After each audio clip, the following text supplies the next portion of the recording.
All right, what is going on, guys? It is time for another episode of the Chasing Waypoints podcast. And we are back with another guest, and this is being recorded, keep in mind, before the Baja 1000 coming up. 2023, 1,300 miles starting in La Paz and headed north to Ensenada. Running it backwards. So, we have got another guest today. We are doing I don't know, we can't really do in the pits, definitely in the bivouac. But you guys saw the name. We're going to be talking to Brian Calliari. Pulling double duty. Actually helped out over at the Kota Rally and Class 11 racer. For those of you guys that are not familiar about, we've all heard it, right? You guys know what Baja bugs are. Well, this is the epitome. Are we going to use the word epitome? No, maybe not. I don't know. What would you say? You've got the Ironman motorcycle racers. You got anybody that races on a motorcycle. And you got the Class 11 guys.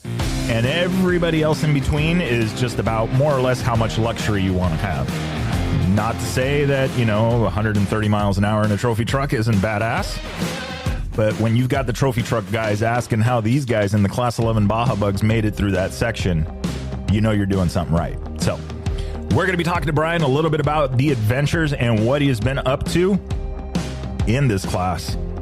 I'm going to say the world famous Class 11. So let's talk a little bit about that one with him.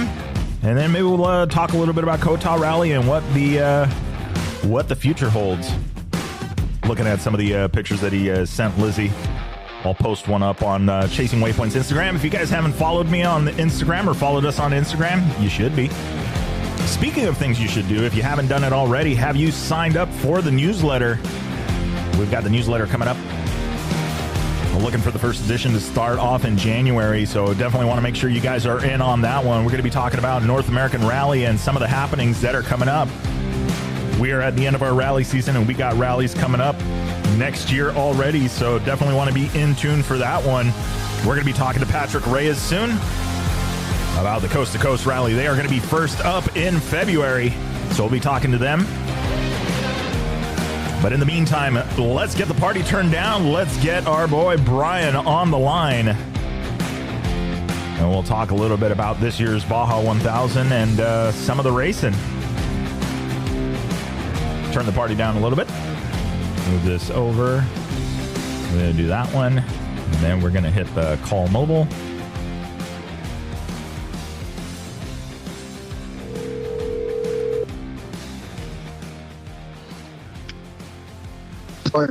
Brian, what's happening? How's it going, man? Now it is a Saturday morning. We're talking racing. Absolutely. How are you doing, sir? You ready? I am. I'm ready. We got. I saw Lizzie send me some pictures. Are you guys out there? You're already pre-running for the 1,000? Yeah, last weekend we went down Friday and pre-ran Saturday and Sunday. And came home late Sunday night. But, we started down in San Ignacio and made our way, which is about race mile 367 or so. And we went all the way north to 1160, which is just north of Santa Clara. Mm-hmm. Yeah, so, it was good. It's a little early to be doing pre-running, but hopefully we'll get back down there next Sunday and get in a little bit more pre-running Monday and Tuesday before the start on Thursday. Yeah. So that's actually an interesting one. So a little bit early for you guys. I mean, considering that it's a whole peninsula run, what would be the ideal? Well, if you go down a little too early, it's not burned in enough. So it's kind of, I'm sure over this weekend, there's going to be a lot more teams heading south and pre-running. To be honest with you, last weekend we saw a total of 4 teams and two guys on motorcycles pre-running in that whole distance of nearly 800 miles. Wow. That's all across. So yeah, there wasn't, not to say that there weren't people farther south or farther north of us, but yeah, I was actually surprised that there weren't as many people down pre-running. I'm changing this weekend though. Yeah. Well, yeah, I can imagine as they're getting, as we're getting closer, how much, that getting closer. Then you have the logistics of it, right? How do you split this up, considering that the start of the race is the furthest part away from home? You can't say, well, I'm just going to make sure I got a solid start and then I'll wing it for the rest of it. But you can't really do that because the start is furthest from you. Yeah, the day after we finished the Baja 400, we were already starting to work on logistics about this 1,000, knowing that it was going to start down in La Paz. So, yeah, it's tough. Just our Class 11 car, we're going to have probably 20 to 22 people chasing us in 6 different vehicles. So, we were talking with the owner of the team about potentially flying people down to La Paz to reduce the number of people driving vehicles and all that stuff. And believe it or not, we're still working out the logistics. They're going to test the car tomorrow in Hamilton, and then team meeting tomorrow as well to continue hammering out these logistics. But all in all, we got 6 trucks going down.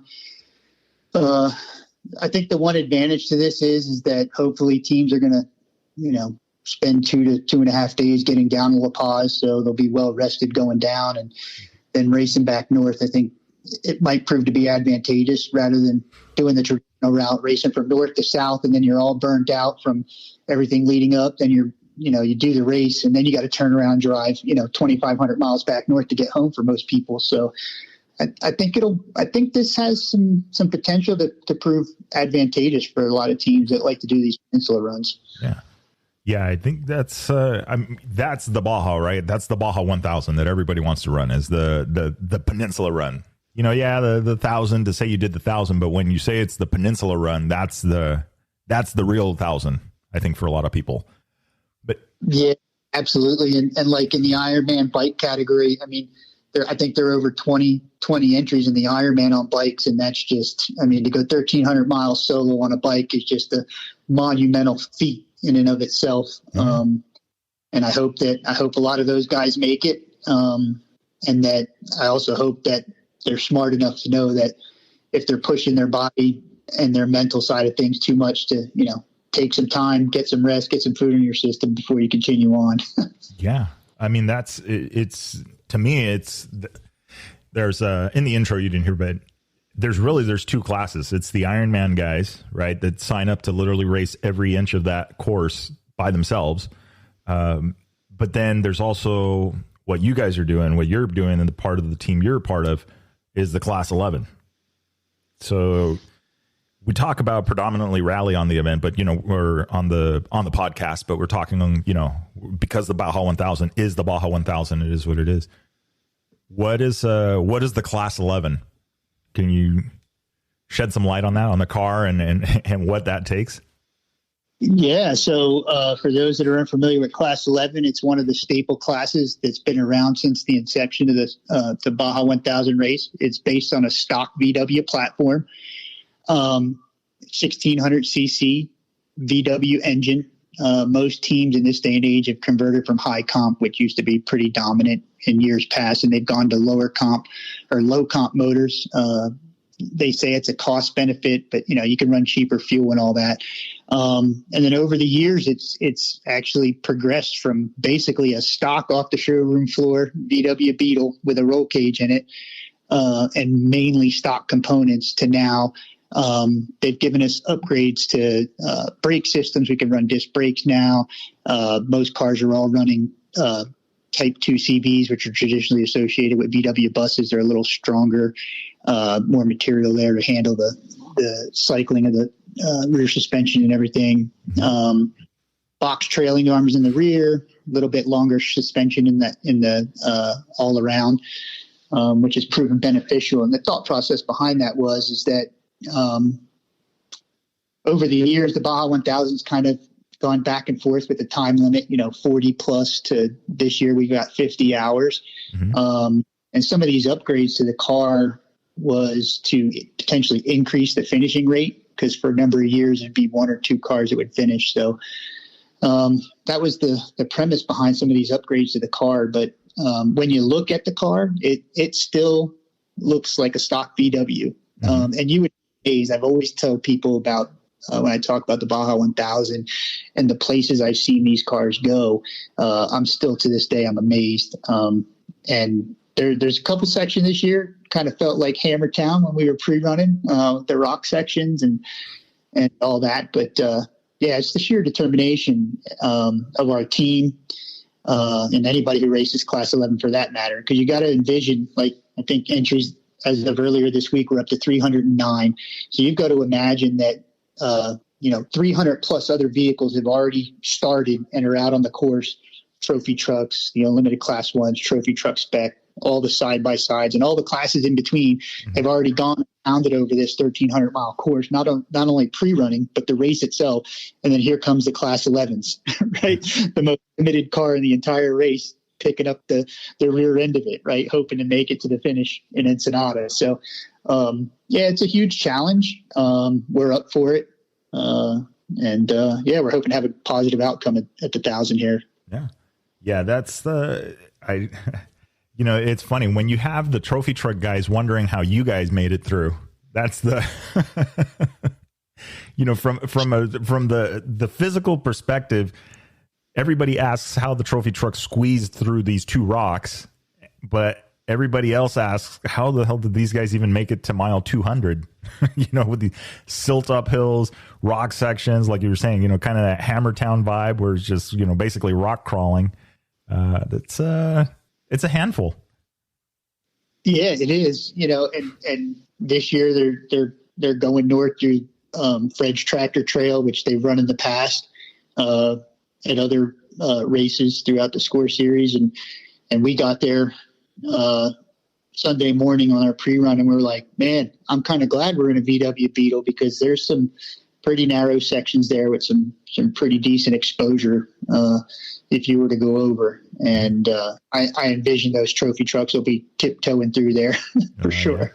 Yeah, I mean, all it does, if you're thinking about it, all it takes for them is to hang one of those, almost 200-pound tire combinations off the edge. And I don't know. That can get a little dicey.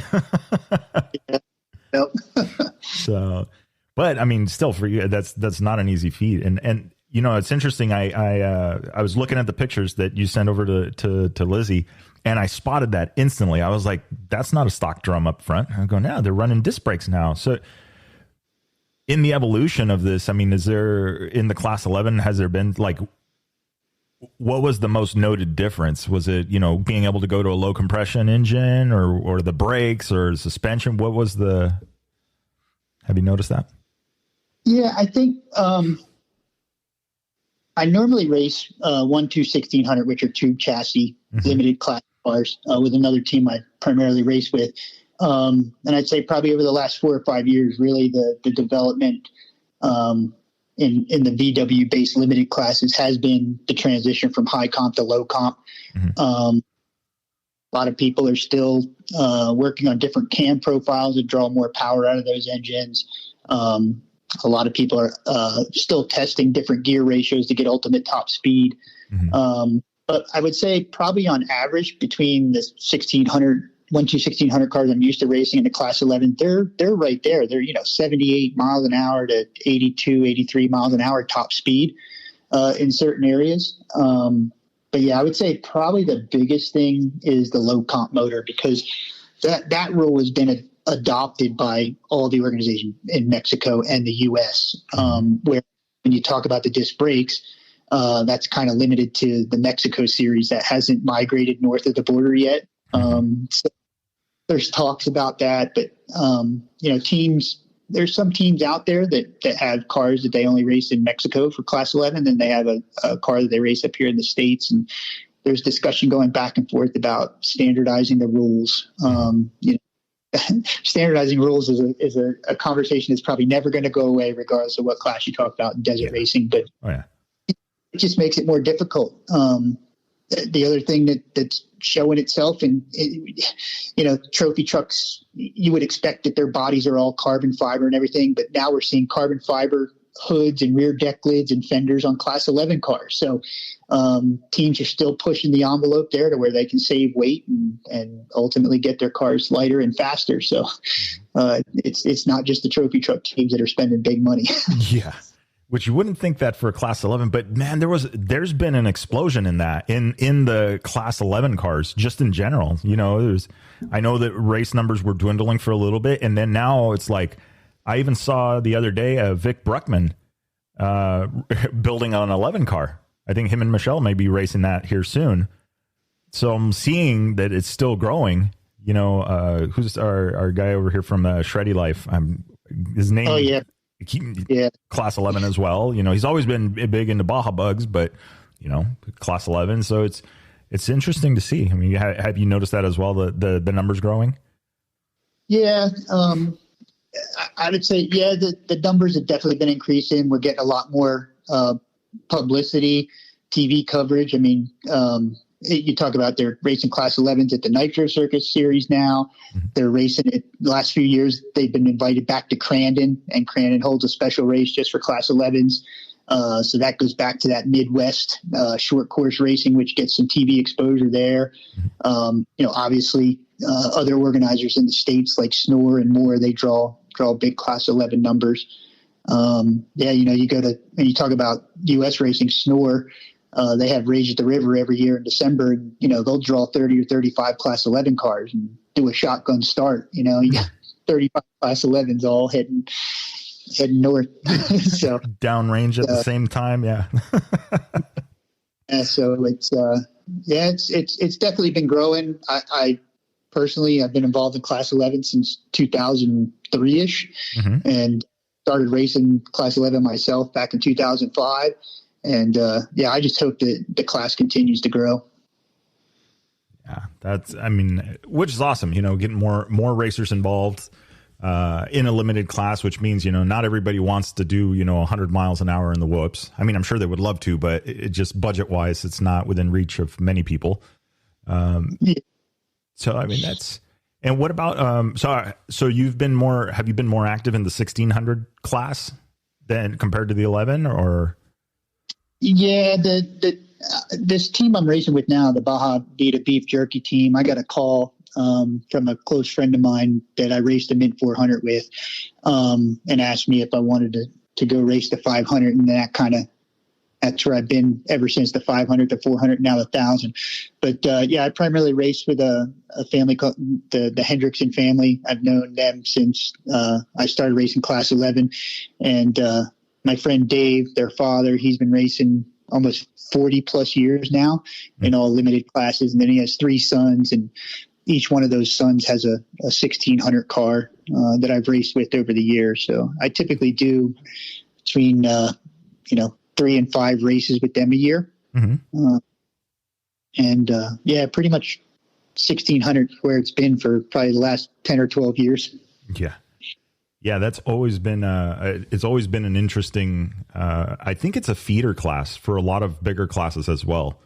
You know, it's like if you can drive a 16 car well and be competitive, it's easier to get into a lot of the other classes. I don't know. Oh, yeah, for sure. I mean, you look at some of the top drivers in trophy truck nowadays. You know, I talk about your Dan and Luke McMillans and.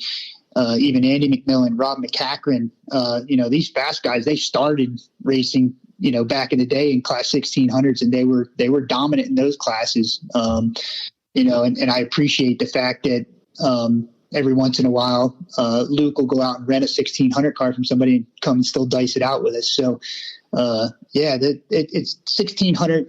The 1-2-1600 class is definitely a driver's class, and typically the natural progression is to go from there to class 10. Mm-hmm.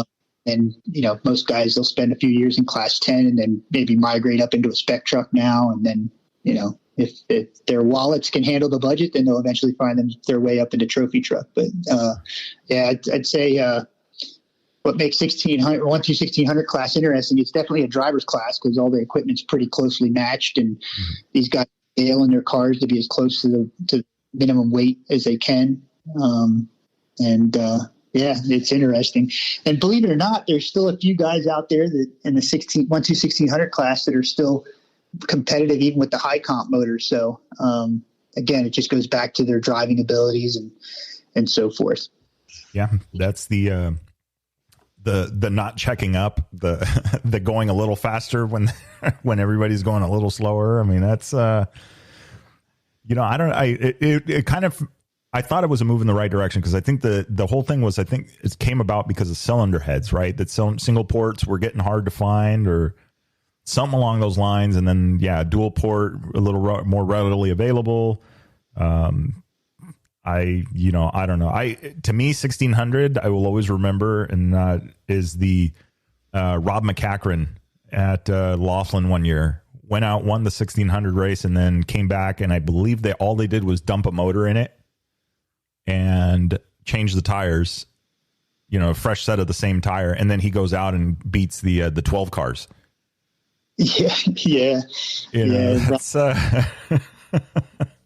yeah, Rob was definitely a dominant driver. Still is to this day. Yeah, for sure. Yeah, I don't know. I mean, I don't know how you do it. That is a limited car. It's still the chassis, the wheelbase, but it's still only the same amount of travel. Where your versus coilovers, wider arms, bigger platform. So yeah, that's definitely interesting to watch it. Yeah, sure.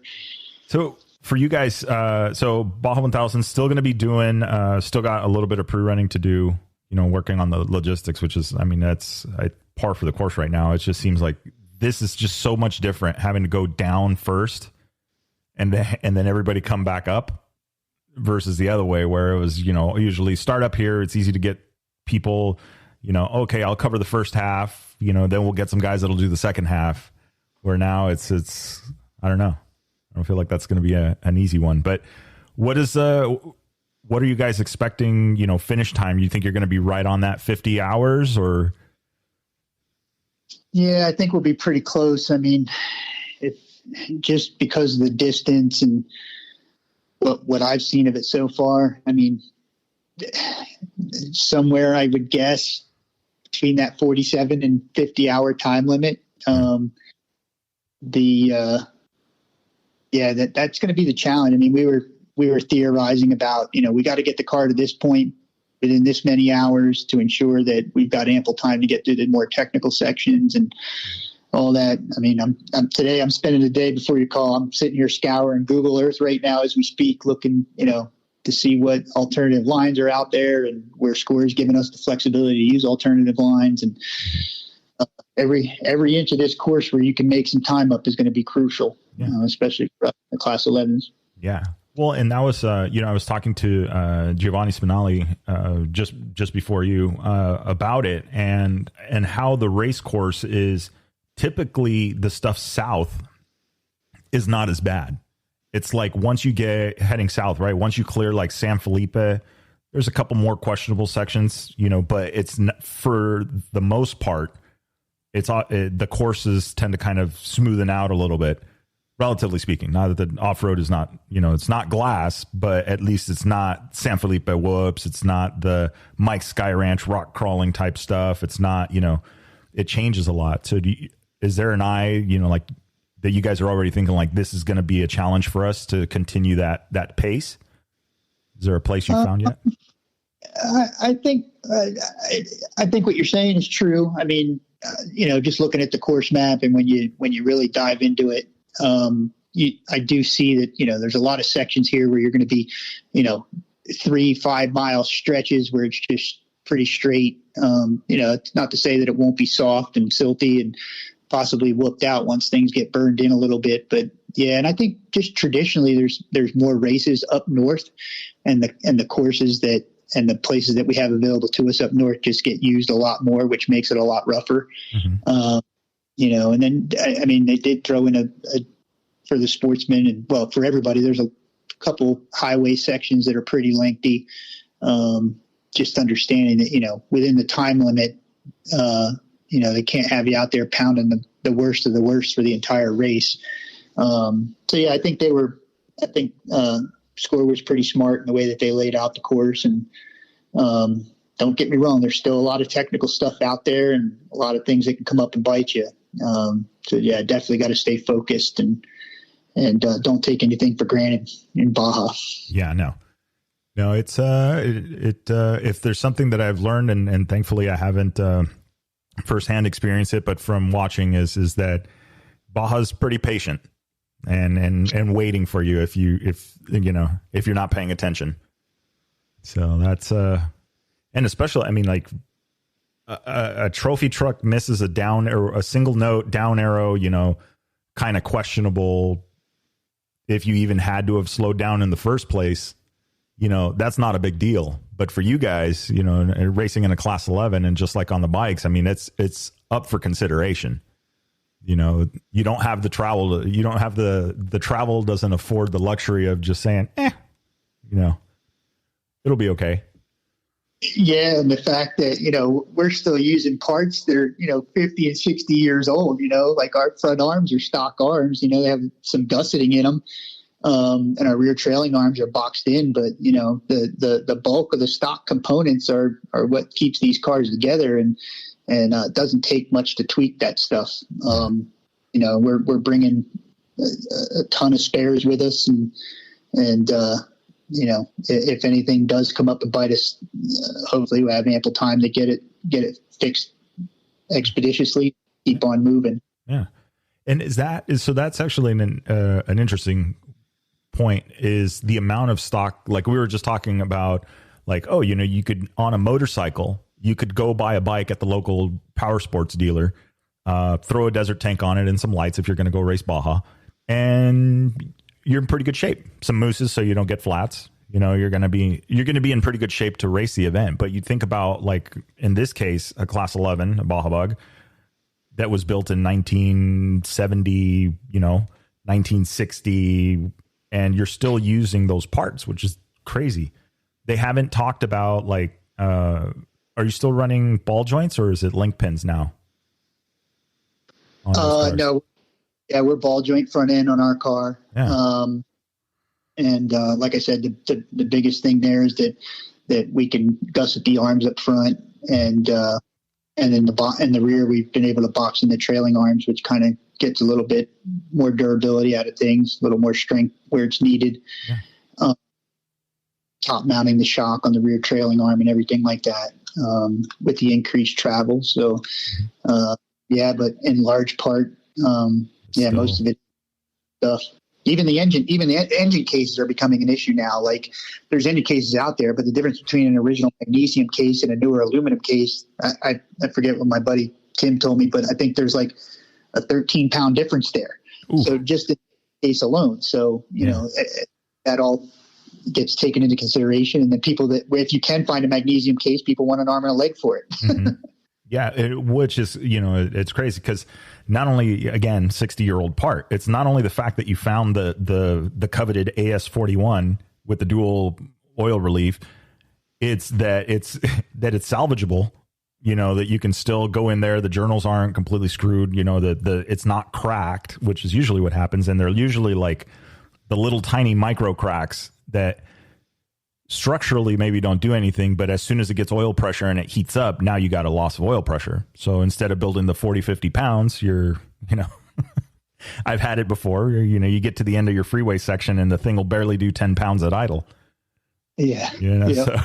So that's an interesting, I had wondered about that, what's happening as the years go by with these classes. Cause I remember, back in our 1600 days was the transmission cases, the 091s, getting those cores. And now I know I think there was the 094.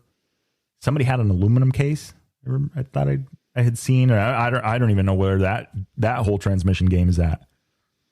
Yeah. So for us, we're still running, type 1 boxes, like 1-2-1600. You can run the type 2 bus boxes and all that, but in class 11 it's still a type 1, super diff aluminum side plates.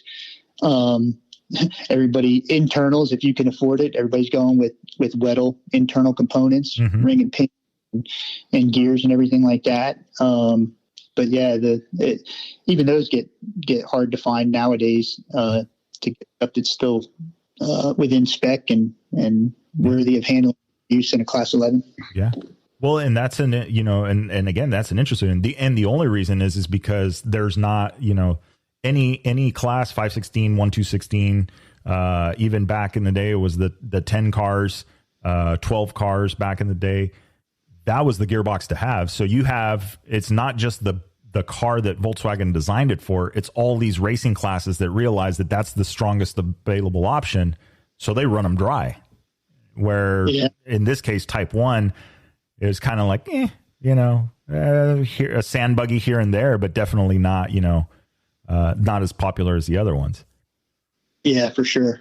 Yeah. So man, that is definitely interesting how that, how it's going to progress. And yeah, I remember I actually spent some time working. I worked for about 5 years with Mike Mendiola, seeing, Mendiola transaxles, all of that, all these little tweaks, all these little, like you're saying, the pinion bore, is that thing still tight so that your ring and pinion's not flying all over the place, or it's not moving away. It's not, transferring the load, and now loading the tip of the tooth. And now you got all these little details that go into these parts that were designed in 19 whatever that were not designed to be raced and abused in the middle of Baja.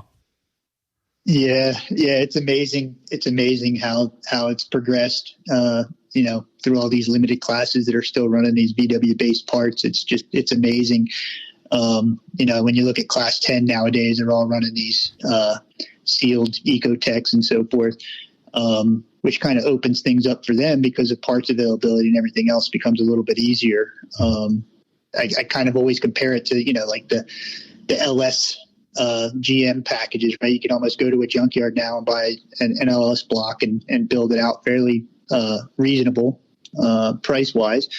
Same thing with the Ecotechs, right? But I guess as every class progresses, there's always the idea that it's going to save money, but in the long run, nobody sees the savings. Like the Ecotechs, right? Now that they're sealed motors with stock internals and all that stuff, I've talked to, a few people that run class 10 teams, and now they're spending all the money that they were spending on other VW or Porsche-based platforms. They're spending that money and program the ECUs. So, are they really saving money? I don't know.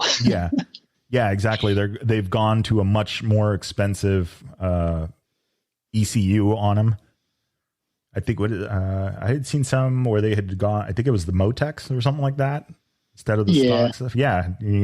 Traction control and heated seats and all the other stuff that you can put on these things. So, that is going to be an interesting thing to see, the future. To be honest with you, I'm surprised it's gone this far, this long, right? I knew back then, this is several years ago, that parts were drying up for certain things. And in my mind, I was like, okay, well, I think they're probably going to start letting like the MDs from Mendiola, like an MD4 or something like that, into the 1600 class, to allow for, honestly, at the end of the day, you think about it, like, from what I remember, it was a ring and pinion, in that class, it was, you might need two of them depending on how bad it is, how bad the racing season is, 2 to 3 ring and pinions from cracks and things like that. I don't know. Like, I know back then it was like Quest Tech or something like that was the one to have. But still is a ton of money where you think, okay, well, if they allowed like a MD4 from Mendiola into the 1600 class, well, now you've got an aluminum case, you got a 10-inch ring and pinion. You're not going to be going through ring and pinions. You got a load bolt on it. There's a lot of little things that, would help. Yeah, the cost barrier goes up, but at the same time, it allows for less money spent, less maintenance money, I guess. Yeah, that's true. And I was just talking to my friend Robbie, who I raced with in 1600, and that discussion's still out there. And they think that in 1600, that probably will likely be the next move, is to go to, a Mendiola type transaxle there. Again, just because of parts availability, durability, and everything else. And you mentioned Quest Tech. I know all three of the boys I raced in 1600 with, they would give probably their right arm to find somebody that's got a Quest Tech that's willing to come off of it. And I know that the Hendrickson boys, they had been in discussions to try to get Quest Tech to do another run for the 091 transaxles. And, with machining costs and material costs nowadays, they wanted a commitment, I think, of like 12 people that were willing to agree to purchase it. And I guess Robbie could never get everybody on the same sheet of music. So, but yeah, Quest Tech ring and pinions are certainly still sought after. Yeah. That's crazy. And it was, I remember when I worked at Mendiola, there's actually only three manufacturers at that time here in the US that had the capabilities of even making the ring gear. So no matter who, the box said it was from, it came from one of those three plants.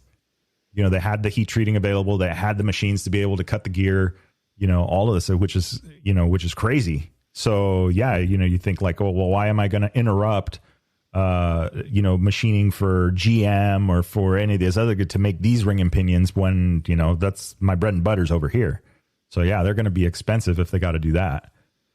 Yeah. And I think the lifesaver, well, in these limited VW classes really has been Weddle. I mean, Weddle's pretty much been advancing their gear development and their main shaft development for these limited classes. I'm sure Weddle's selling a lot of stuff to the drag community too. So they definitely see value. So yeah. Oh yeah, absolutely. I mean, it's one of those things that they're, because of the position they have. And then they were the importer for Albans. I believe Albans is the one that was still making their gears. I don't know if they've gotten out of the gear game or, if Weddle's bought machines to be able to make their own gears here in States, but I know that Albans at one point was the ones making the gears for them and all of their stuff. So, it's quality stuff, but yeah, like you said, it's, they have a bigger market. They're the source. What's going on, guys? Victor with the Chasing Waypoints podcast. All right. Are you looking to promote your brand to a worldwide audience on the podcast? Drop us a line at podcast@chasingwaypoints.com and let's talk. See what we can do about getting you some more ears for your company and getting the word out worldwide. Yeah, for sure. Yeah. Yep. So I know you did a little bit of, I was, talking to Lizzie. So it's not only the 1600 game, not only the class 11 game, but you'd also done some work with the Kota rally. Yeah, I did. For the first year I was just, I volunteered and helped Mike out. Mm-hmm. At that point, I was living in Maine, and then I moved to Colorado before the second, edition of the Kota rally. And, there I just kind of stepped up and helped him out with, planning and route development a little bit. And then the big thing there was the tech inspection side of things and the contingency program, which was rather successful from year one to year two. We had a 200% growth in entrance. And then right after the 2022 Kota rally, we had started planning for 2023, mm-hmm. Knowing some of the challenges we had getting permitted with 2022, we were kind of talking to maybe take things to another geographic area in the country, primarily Nevada.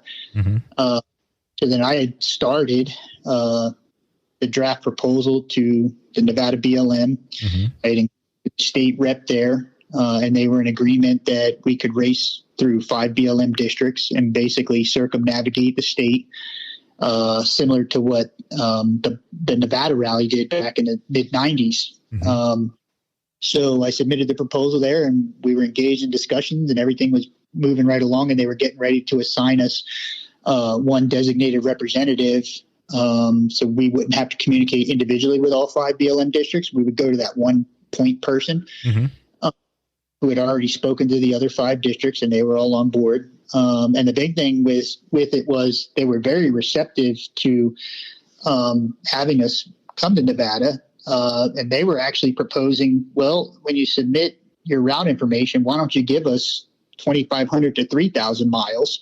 So then it would be a cost savings overall to both the BLM and us, because they wouldn't have to continuously assign resources every year when we wanted to reroute and go in different parts of the state. So we were all about that. Mm-hmm. And I had compiled about 3,500 miles of usable trail throughout the state of Nevada. And then Mike and I were engaged with Willem Avenant and discussing maybe having Willem go there and develop the routes and confirm what we were seeing from our sources of information, what was viable and usable. Mm-hmm.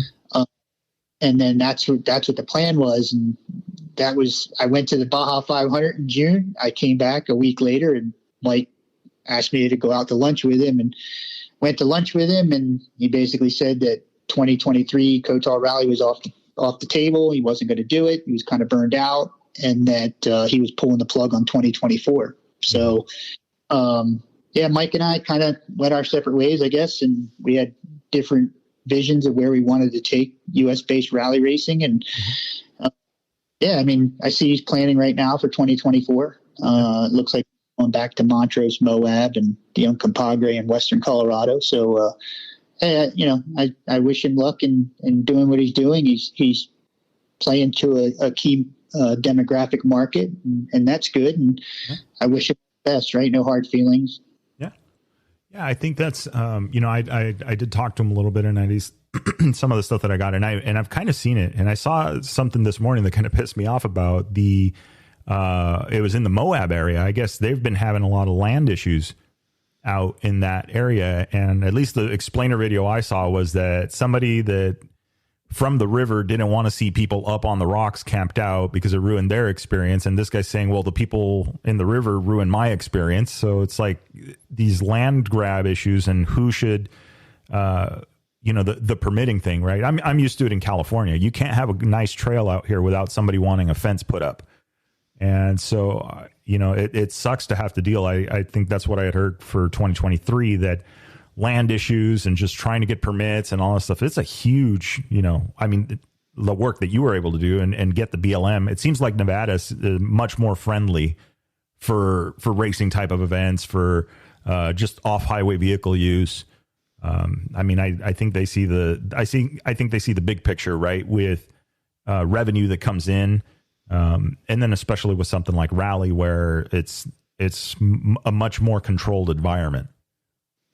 So. Yes, that was like when Mike and I were talking about, after 2022, we knew with the restrictions that were being placed on us by Utah and that trickled over into Western Colorado with the federal agencies, that we had to go elsewhere. And originally, because of the short time period that we had, less than a year, we were realistic, and we said, we can't get to Nevada in this short amount of time. So we were actually looking to go to northern Colorado and southern Wyoming. Mm-hmm. Initially, they were pretty receptive. And we were actually, having teams meetings and looking at the route and all that stuff. And then ultimately we just kind of ran out of time. But part of the problem, like you said, is other states don't have a complete understanding of what off-road racing is. I don't care if it's, desert racing and four-wheel vehicles or motorcycles. So part of our challenge was educating these other BLM and U.S. Forest Service districts on just how other, how their counterparts in other states do it. Mm-hmm. As we say, that the offices and BLM and U.S. Forest Service that we talked to in northern Colorado and southern Wyoming, they were very receptive to hearing us and understanding what rally rate is. And I think as time went on, it would just became a realization that it wasn't going to be feasible to get stuff done between, say, May and September for 2023. That's ultimately why I think Mike pulled the plug. So, but yeah, for sure. Nevada, they're definitely more in tune with off-road racing. There's so many organizations that race there, from motorcycle only events to the traditional desert racing and buggies and trucks and all that stuff. And that's why, based on my experience and all the years that I've raced in Nevada, that's why I wanted to target them. And I think based on our proposal that we submitted to them and the response we got from them, they were certainly open to it, right? Despite the fact that we were still early in the planning stages, but I think Nevada's where it's at. Yeah, I agree with that. I mean, anywhere where I think that's the key. And I've seen how this has worked in Mexico with the other rallies, that once they get an understanding of what rally rate is and how it works, is I think they're more apt to opening up to it. So I think that, being able to talk to the BLM, explain to them, and then show it, and then say, okay, here's an event. maybe even if it is small, this is what rally raid is. This is what it's like. But now, we want to continue to grow that sport. And it's like anything else, right? If there's the more of it that there is available to it, I think more people will want to come out and participate in it. It's like, well, why am I going to spend all of this money on all of this navigation equipment? And and the only events that are out there are Baja 1000s. Okay, so if I want to go use all this fancy equipment and race and actually do it, I got to go sign up for a 5-day race for, a few $1,000s. I don't even know if I'm going to like it. What if I get lost in the first day? There goes my time. So as humans, I think we do a fairly good job of imagining scenarios that maybe may not ever come true, but it might hold us back, Yeah. And I mean, so right after kind of, Mike pulled the plug, on the idea to go to Nevada. I saw, Dave Pearson had posted, he's working with another gentleman that's based out of Nevada, Kent Coma, and they're putting together a Battleborn rally. I think for the late spring of 2024.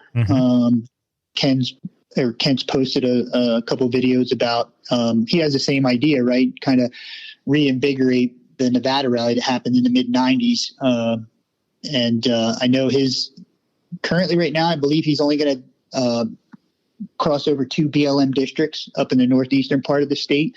Just obviously it's his first event, I think, that he's trying to put together. And the BLM told him that it would be easier, to just limit the number of districts you were going through. And I understand it, I think the advantage we had, Mike Graves and I had when we approached Nevada, was that we had already done 2 other events in Utah and Colorado, and our planning and excuse me, my understanding of, the other types of racing events that took place in Nevada was, enabled us to speak about how we would do our event from a different angle. So, that kind of was helpful for us. And I did reach out to Kent, earlier this year and told him I'd like to help out in any way, shape or form that I can. And, I know that if Dave Pearson's involved, and it'll be a good event, I'm sure. Yeah, I'm definitely, I'm looking forward to it. It sounds like, Kent and Jen have worked their way, built it little by little to get to something solid, announced it, and now they're just, working final, which is, it's exciting because I think that's what we need if we want it to grow, right? Some people will just never, ever, ever, ever want to go to Mexico. And that's fine, but having a rally raid event here, having some more schools, having some more stuff. Cause I know Mike was working on, doing some presentations on rally raid and things like that. I think that he's, working that. I just think that there needs to be that increase. So yeah, I mean, it would be awesome, if they have you on board too, to help, help the staff, and help at the Battleborn rally. All of this is going to be growth, and I think that it's all good. It's just finding the right recipe for people to go, okay, I want in. Yeah, for sure. Hopefully, I want to see the sport grow here in the States, and I think we've been on a steady growth, with the limited events that we do have.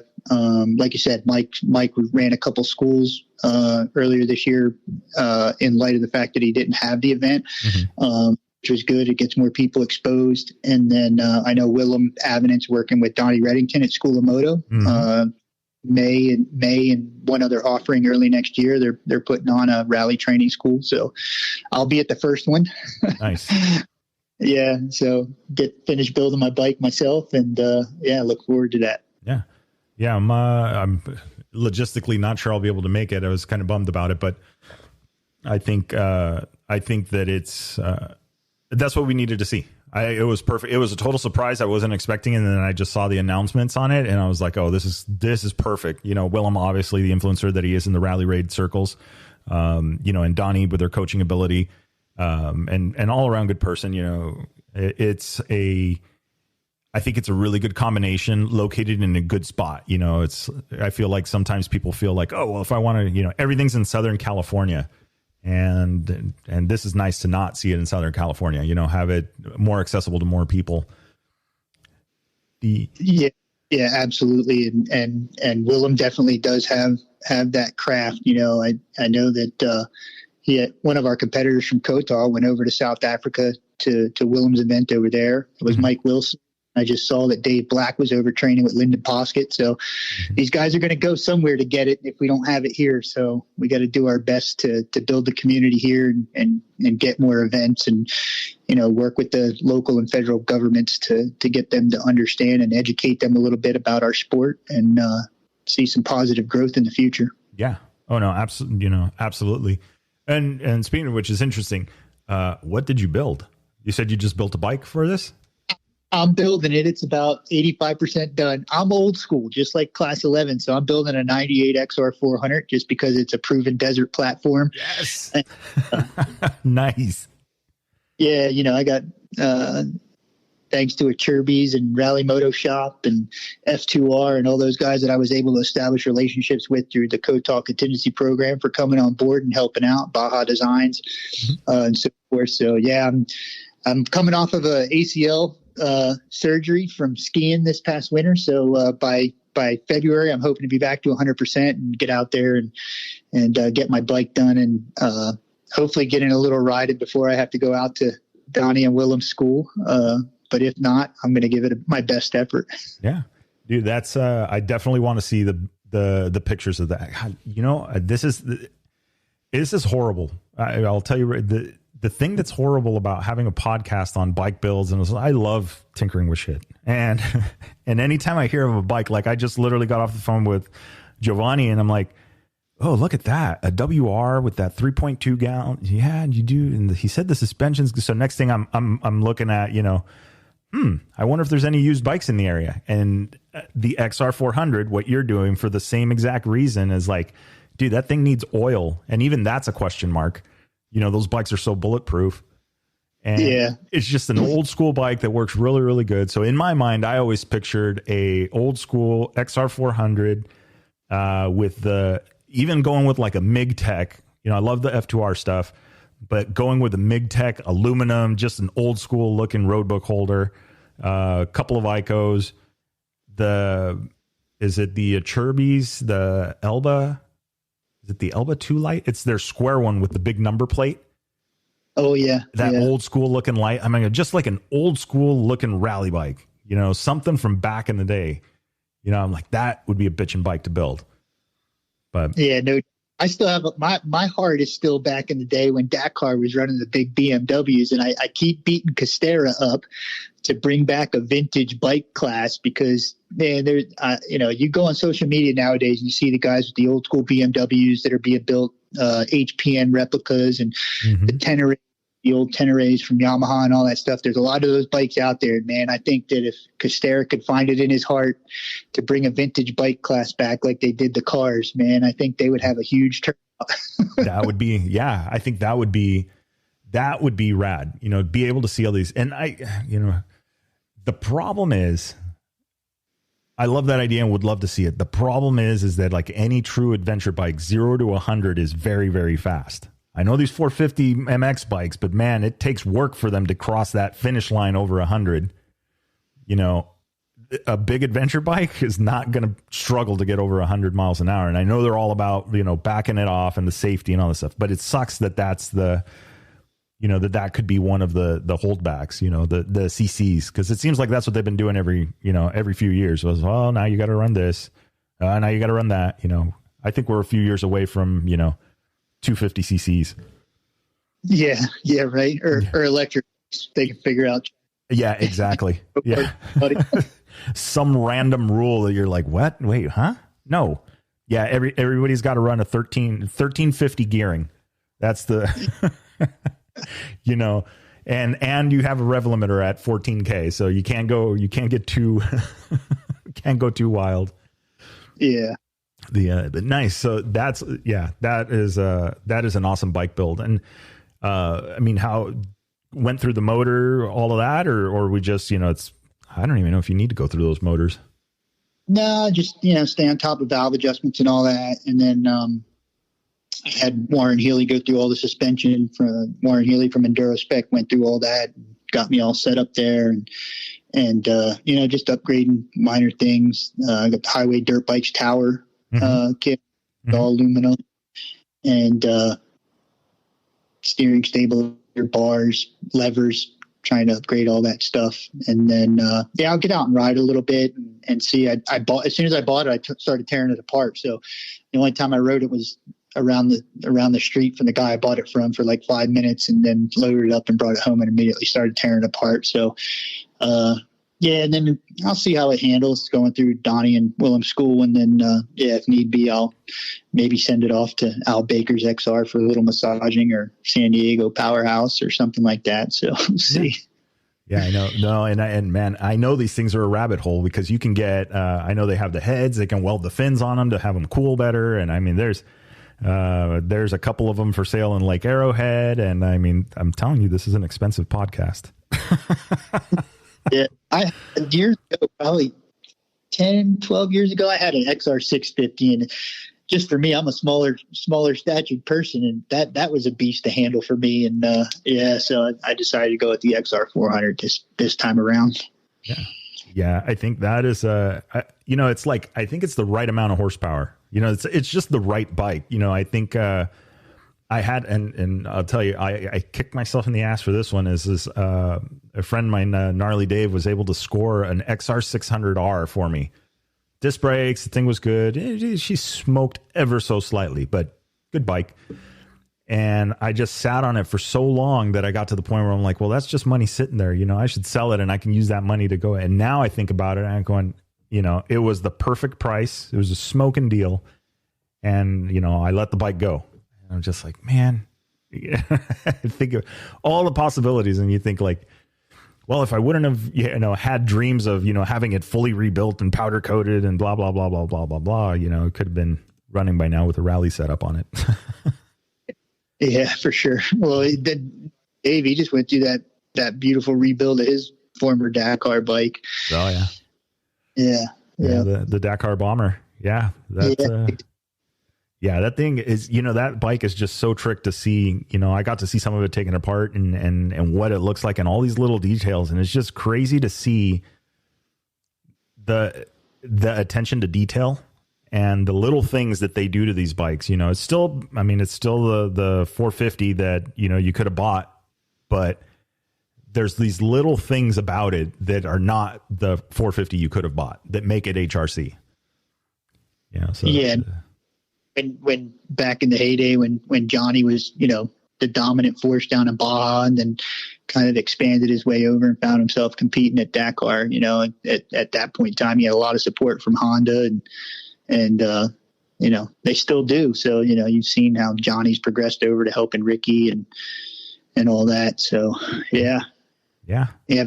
Those types of resources, anything's possible, right? The sky's the limit. So, yeah, you just got to get, you just have to go little by little, piece by piece, until it all all comes together.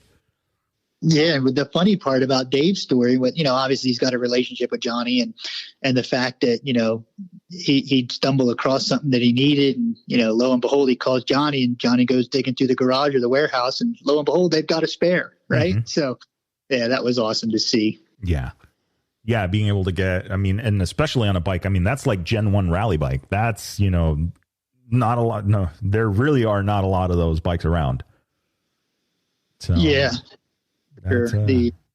There's probably only one or two of those that, bikes that Johnny had competed on, I'm sure, that are still around. Yeah, exactly. And I've seen a couple of them from, there's one guy on Instagram that does one. I tagged Johnny in it, but I think the guy's doing it as well. But he built a replica of his XR. I think it was the XR 650, but not the water cooled, but the previous version, or the XR 600R, to a T. This thing looked exactly like his Baja bike. Everything, graphics, the setup, everything that he could. Obviously, there's some stuff that wasn't, because you can't get that unless you're factory. But this thing just looks so cherry, and it was, it's amazing build. So it's cool. I like seeing that kind of old school bike get redone, made, basically new again, and competitive. Yeah. I know in the European sector I mentioned earlier, there's a lot of, HPN used to be a dominant force in building BMWs. And like I said, there's so many of those bikes that are found and then restored and to their old rally glory days, and they're just amazing pieces of machinery. And then you have the purists that they look at things and they research and they find pictures and video and they go back and they get it down to the last little detail, trying to restore the bike to its purest form when it was originally built.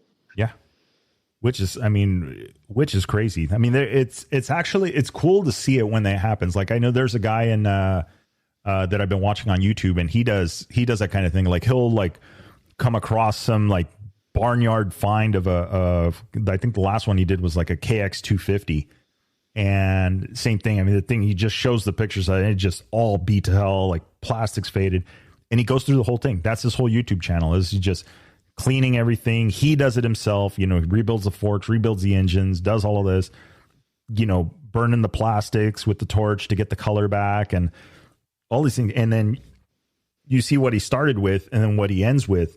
And it's kind of like Resto Mod. It's like one of those, not wild, not 2023 modifications, but rather oh yeah, that, you would have, it came with silver wheels originally.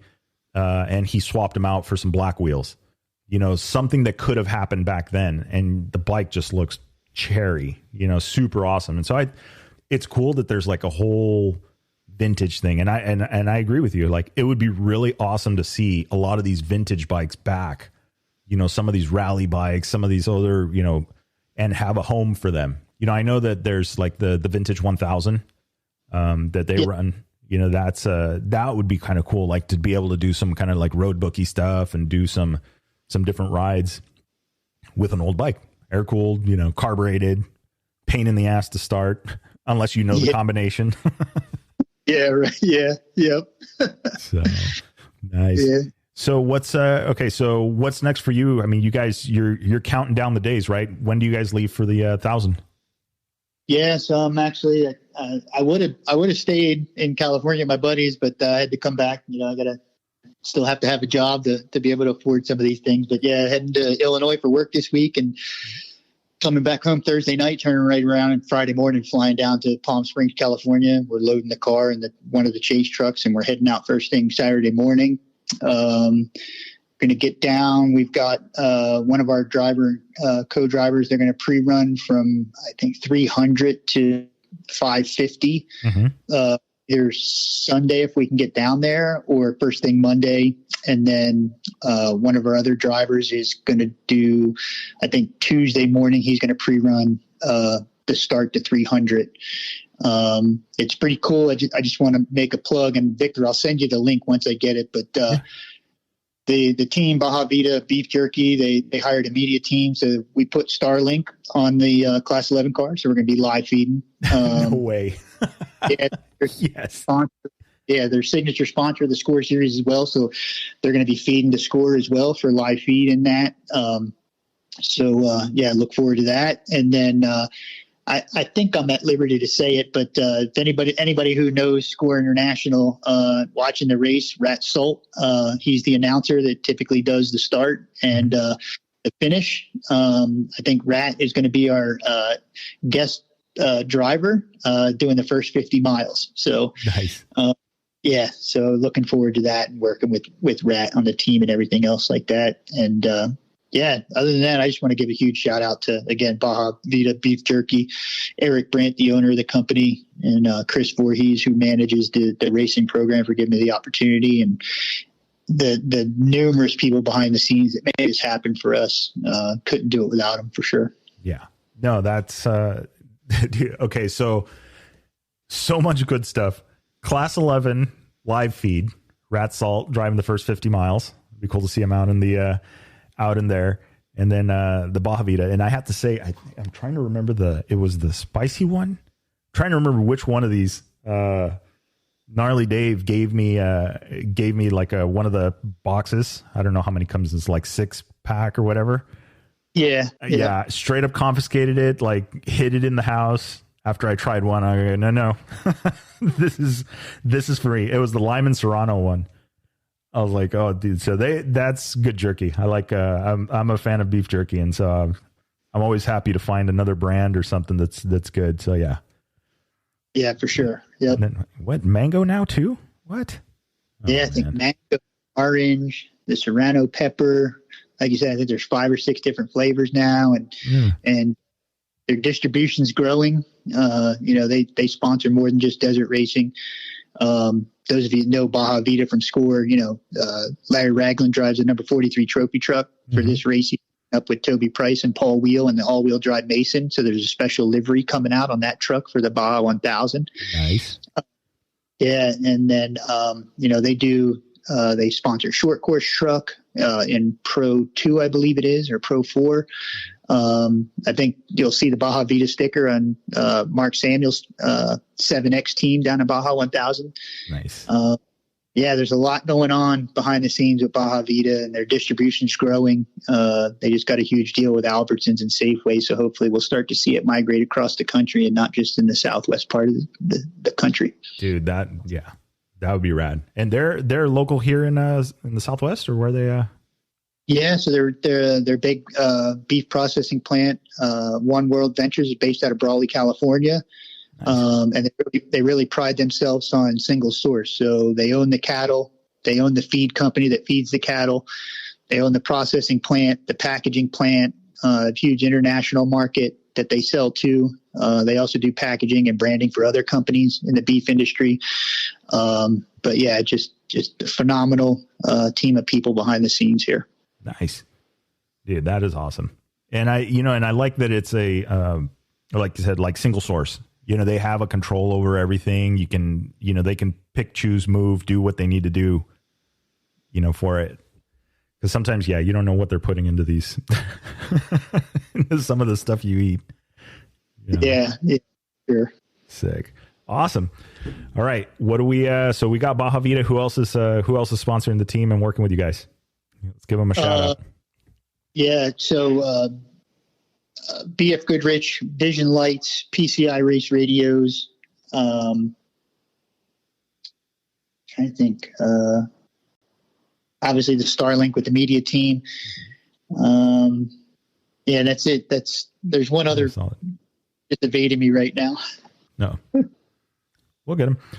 But yeah, that's, I was interesting. We were talking to Nate Hunt a few episodes ago, and, about how much BF Goodrich supports, and especially you guys. You guys are the ones that keep them up at night, waiting for the cars to come through and get there. Are you guys doing any BF Goodrich stops? Yeah, we will be taking advantage of that. A couple of the pits, just because logistically, being so spread out and limited highway access. Yeah, so we are definitely taking advantage of some of the BFG support. I know, like BFG Pit 5, I think in 8, we're definitely going to be using BFG services for sure. Nice. Yeah, that'll be good, man. It's going to be a long road, but I'm sure it's going to be fun. A challenging. Yeah, career. Looking forward to it. And, I just want to say, I hope every team, and regardless whether you're on 2 wheels, 4 wheels, that they have a safe race, and everybody makes it home the same way they left when they departed to head to Baja. Yeah. A little less money and a little more calories from tacos is not a bad thing. Yeah. Tacos. Oh, and I just want to give one. So I had to pull up the picture. So 2 other plugs: King Racing Shop, and then OMP, that provides all our safety gear, from seats, harnesses, helmets, fire suits, and all that. Rad. Nice. That's interesting. We don't get to see a lot of OMP stuff over here in the States, at least that I've seen. Yeah. We made some pretty good inroads with one of their salespeople. Arlene, she's been around desert racing for a number of years. She worked at PCI previously, I believe, and still has a good relationship with them. And yeah, we have Class 11 cars all fitted with all OMP safety gear, and the majority of the drivers and co-drivers all wear OMP provided fire suits. Nice. And helmets. Yeah, from Bill. Good. Yeah, that's It's funny. You don't really think about it, but it's one of those little things, right? The design of the suit and wearing it. I mean, it's literally you're wearing a onesie, so it's got to be comfortable in all the right places, or it's going to be a long day. Yeah, for sure. Oh, and one other thing before I forget, Victor, I hate to take longer, but I would be killed if I didn't give the plug to my good friend that made all this come to fruition with Baja Vita beef jerky, Tim Sletton. He's also the fabricator and engine build for all the Baja Vita beef jerky Class 11 cars. So huge thanks to him. Nice. That's where the secret sauce is at. Low compression motors, all the little details. That's nice. And Tim's been in business for like 3 years, but he's got, more than 15 or 16 years of experience building Class 11s and VW-based platforms. So he put his heart and soul into this. And this car, believe it or not, after the 400, this car came back. It was completely torn down. Entire electrical system, every nut and bolt was pulled out of it. Engine was rebuilt, transmission gone through. We got home Sunday night from pre-running. Monday I was at his helping him start putting this thing back together, and we're going over this thing with a fine-tooth comb because it's that attention to detail that you got to put into this to have a slightest chance of finishing a Baja 1000 like this. Oh yeah. No, it for sure. It's like the one thing that you didn't overlook. And even if maybe it's not an issue, it's still on your mind, and you need your mind to be focused on all this other stuff. So yeah, I agree. And then that's like the worst ever electrical harness, right? Something you wouldn't think, like, why would there be? But chafing or anything like that, you put another 1,000 miles on it, because it's not going to break 10 miles from the start. It's going to wait for you to get within 50 miles of the finish to become an issue. And then you see it and you're like, if only we had done, I guess that's the thing, right? Try and eliminate as much as those, if we would have done this before the race. Yeah, a saying from the military always stuck with me, right? Plan for the worst and hope for the best. Yeah, exactly. Because, we know how it rolls. It's just Murphy's Law, It's never going to happen where it's easy. It's always going to happen where it's hard. Yeah, yeah. Nice. Well, cool. So what other happenings we've got? Bike build, going to be doing the rally school with Donnie and Willem here in a few months. We got Baja 1000 coming up. Yep. And then hopefully, I think, the focus with this team is right now is on the Baja 1000. But there is some small talk going on in the background. They're looking to have 7 Class 11 cars, the King of the Hammers, this year. So,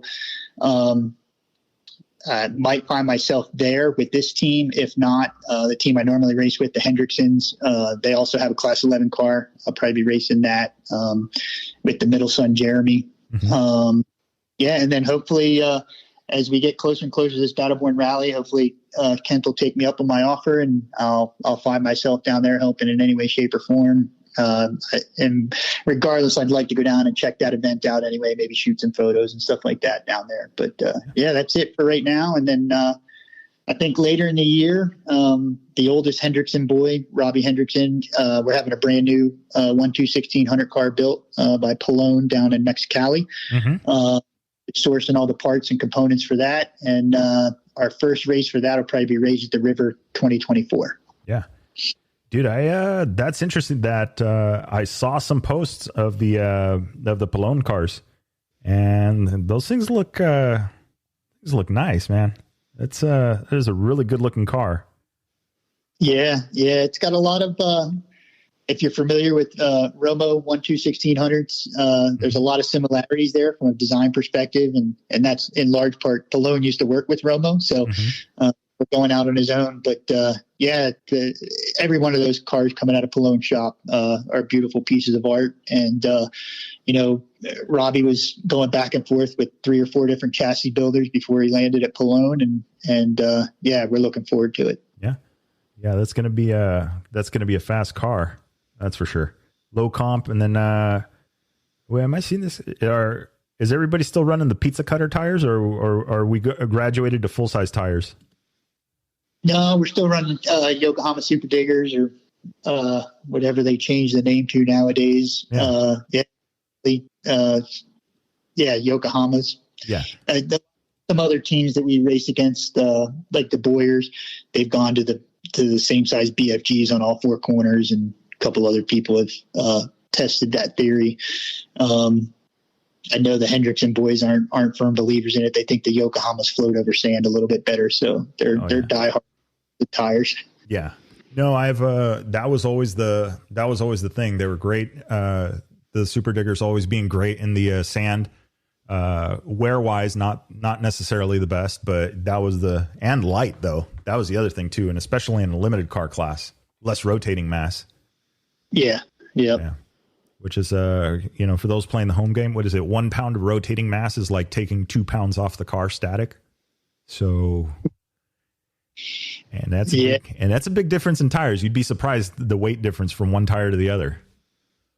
Yeah, I think, like I mentioned earlier, in the 1/2/1600 class, weight limit 1585, I believe it is. Mm-hmm. Memory serves me. And there's so many teams that try to get down to that minimum weight. With every pound you can save, car's going to move that much faster. So, yeah, that's and even if it's not, it's still in your mind that you have the lightest car. Yeah, yep. So, yeah. Well, we'll see. Well, excellent. Well, sir, I will let you get back to the logistics planning on your Saturday. You guys are going to get busier, and then you got a work week coming up, right? You said you were shipping out of Colorado. Yeah, heading to Illinois for a committee meeting. And then, like I said, I get back Thursday night and turn right around and head to Baja on Friday morning. Nice. Very nice. Yeah. Well, good. Well, I wish you safe travels, and we'll be keeping up. I'll be looking forward for the live stream of the Class 11. That is so rad. It's going to be awesome. On how you can access that link, because I think Baja Vita is going to do it, and then Score is going to be tapping into it. I'll send you that information I'll send you the pictures for my bike build too, Victor. And always, I have the opportunity to come on your podcast. Yeah, no, I appreciate you taking the time. I know you got a lot of stuff to do, so I greatly appreciate that. Yep, appreciate it. And thank Lizzie. Brian. Yeah, absolutely. I know, right? Yeah, if I had such a week, and I'm like, I don't even know. I got to line up guests. I got to do all this stuff. And Lizzie hits me up. She's like, hey, what are we doing? I'm going, I don't know.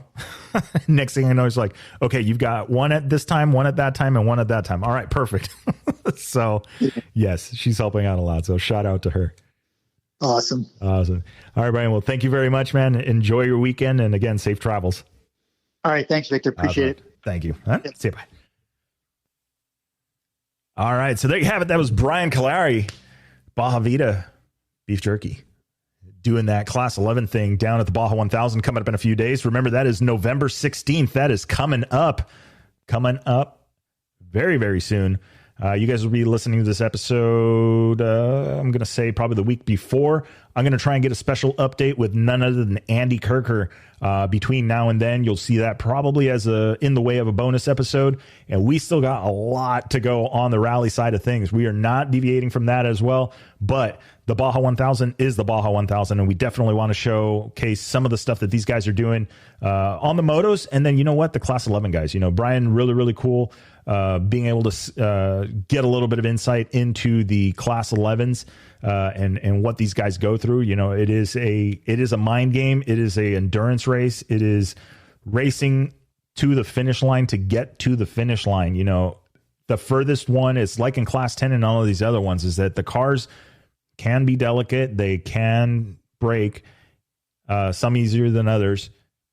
So at the end of the day, just showing up at the finish line is going to get you a good position. So we wait to see how that shakes down. Again, these guys are all starting on November 16th. We will see them then. We'll be looking for that link for the live stream of the Baja Vita Class 11 bike, Class 11 car. And yeah, we're having some fun. So I don't know. What do you guys think? So don't forget, get on over to the website, sign up for the newsletter.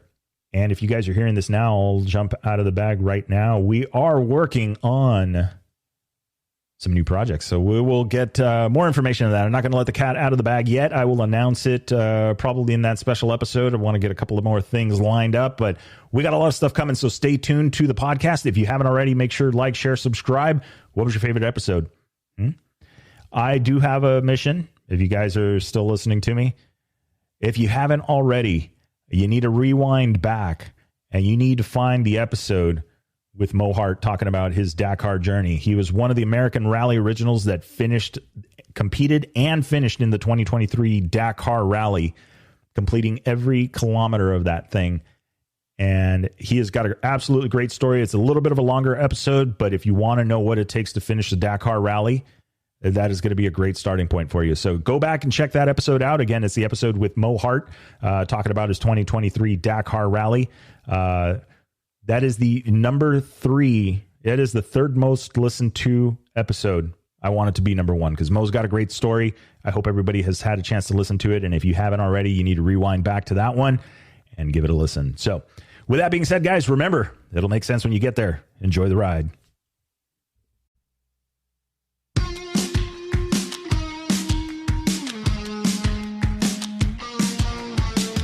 All right, that is a wrap for the Chasing Waypoints podcast.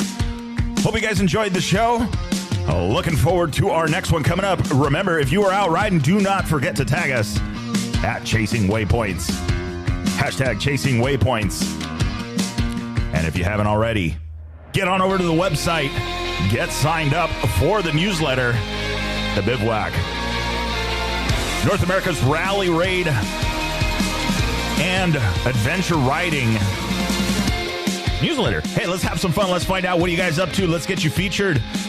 If you're a brand and looking to get supported, get some eyeballs, get some ears on your business. Absolutely, hit us up. Send us a message at podcast at Chasing Waypoints.